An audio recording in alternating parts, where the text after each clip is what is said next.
Hi, I'm Jeff Murrow. I want to welcome you to True Texas History, where today I'm going to cover Fannin's Dilemma.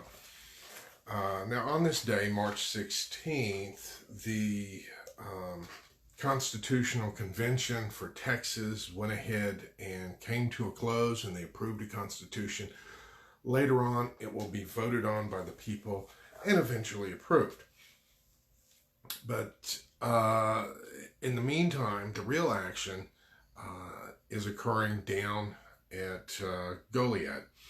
Now, there at Goliad, on the 14th, Sam Houston sent orders for Fannin to go ahead and abandon the position, and destroy the cannons. Fannin didn't do it. Why? Well, a couple of reasons. Earlier, let's just say in the latter part of February, it became clear that Fannin did not have enough horses to do what he needed to do. So a couple of his men, Johnson and Grant, with 97 men, went on a raid. They literally went down to the valley, captured some horses. Let's see, actually, they captured 300 to 400 horses and 66 Mexican prisoners. Now, they let the prisoners go, and they were bringing the horses back.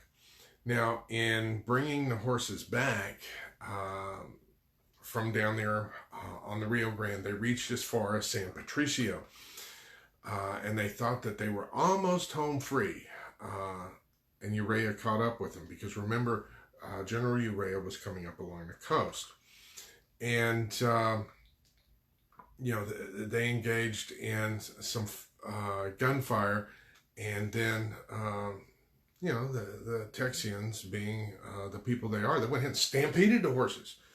And Johnson and Grant went ahead and spurred their horse to go along with the stampede, and the stampede broke the Mexican line. And it looked like they were going to get away, in true Texas fashion.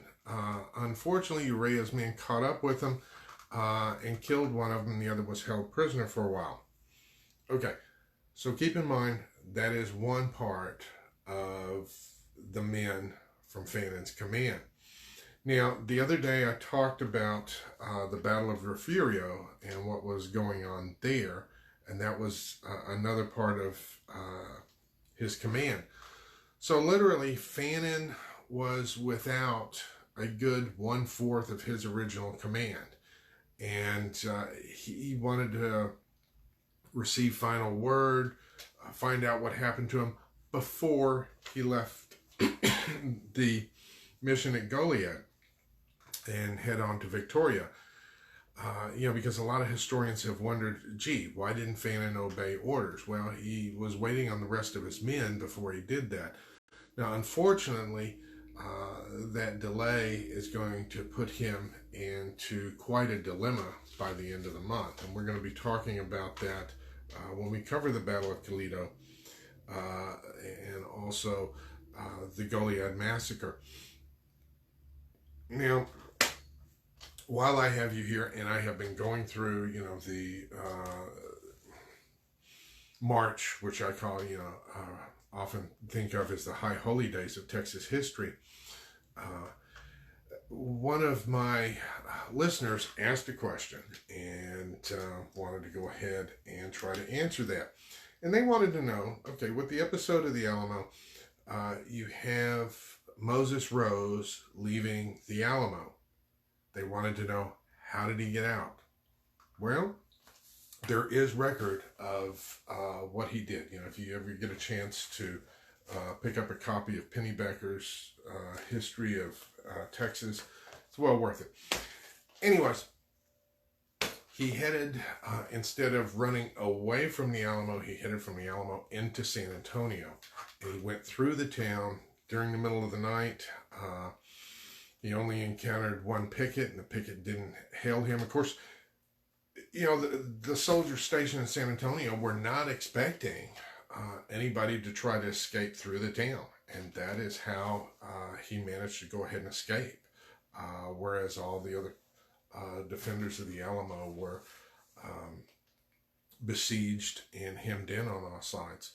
So sometimes the route of escape is actually right there in front of us, which Moses Rose found. And I'll talk more about the first monument to the Alamo defenders later. Actually, his name was on that first one that we no longer have, but it did exist at one time. Well, I want to thank you for tuning in on this March the 16th. I hope your day is going good. If you have questions, concerns about Texas history, I'll be glad to respond to them. Leave your comments below, leave your thumbs up below, or whatever. And until next time, this is Jeff Murrah wishing you vaya con Dios, my friends. Goodbye.